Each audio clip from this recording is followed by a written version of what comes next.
माया काली नागनी अपने जाए खाते, कुंडली में छोड़े नहीं 100 बातों की बात। कहते कुंडली में से निकले रैधा सारण धीर,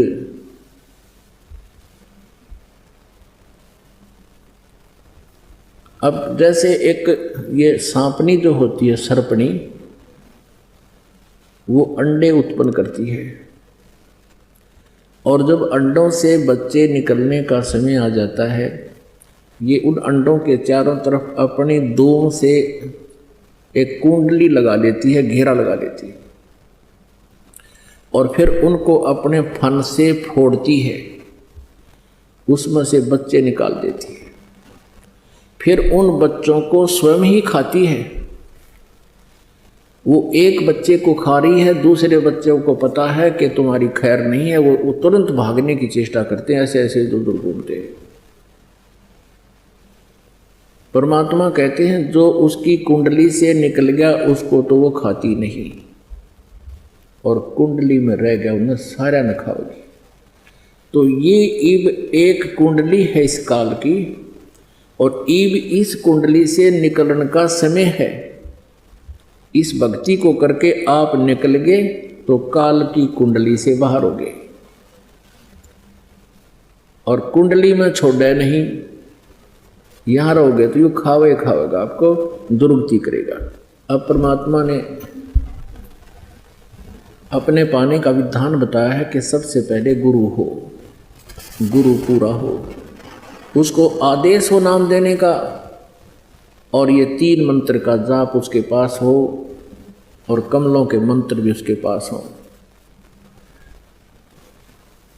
तो वो पूरा गुरु होगा। अब परमात्मा ने एक पहचान बताई है कि जो मेरा संत होगा, मेरा कृपा पात्र होगा, उसकी एक पहचान और बताई है कि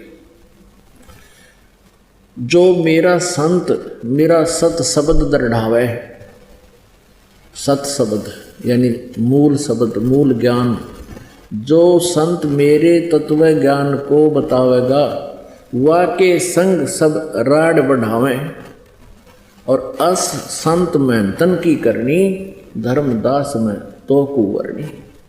जो मेरा प्यारी आत्मा जब आवेगा मेरा दास, और जब वो मेरे तत्व ज्ञान का प्रचार करेगा, तो उस समय के ये संत महंत गुरु ये नकली मेरे संत के साथ राड बढ़ाएंगे, झगड़ा करेंगे, और ऐसी उन नकली संतों और महंतों की क्रियाएं होंगी, लेकिन मैं उसके साथ रहूँगा, उसका कोई कुछ बिगाड़ नहीं सकेगा, सबको मुंह की खानी पड़ेगी। ऐसा परमेश्वर ने धर्मदास जी को बताया था।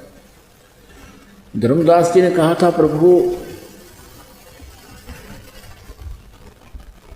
आप इन पुण्यात्माओं को यथार्थ ज्ञान देते हो, सच्चाई बताते हो, और यही आपके शत्रु बने हुए हैं। परमात्मा ने कहा, धर्मदास ये मेरे बच्चे हैं, और इन्होंने काल की भांग पी ली, और शराब पी कर बच्चा अपने बाप को भी गालियां दे देता है। आज ये इस स्थिति में। कबीर ये माया अटपटी, सब घट आण अड़ी, किस किस को समझाऊं या कुएं भांग पड़ी। परमात्मा कहते हैं किस किस न समझाऊं, या तो कुएं भांगे रखी सिकाल रहे। सब एक जैसी बोली बोले, जैसे शराब के ठेके पर कोई शराब पी कर आ रहे हो, 1 2 3 4 5, उन सभी की एक जैसी बोली होगी, और एक जैसी चाल होगी, एक जैसी क्रिया होगी। ऐसे करता जा रहा है, चाहे 100 हो, 100 के 100 में चलेंगे और ऐसे ही बोलेंगे। तो अब जितने भी अज्ञान से परिपूर्ण इस काल के अज्ञान की भांग पी रखी है जिन संतों और श्रद्धालुओं ने, वो सब एक का वाणी बोल रहे हैं। बोलो सतगुरुदेव की जय।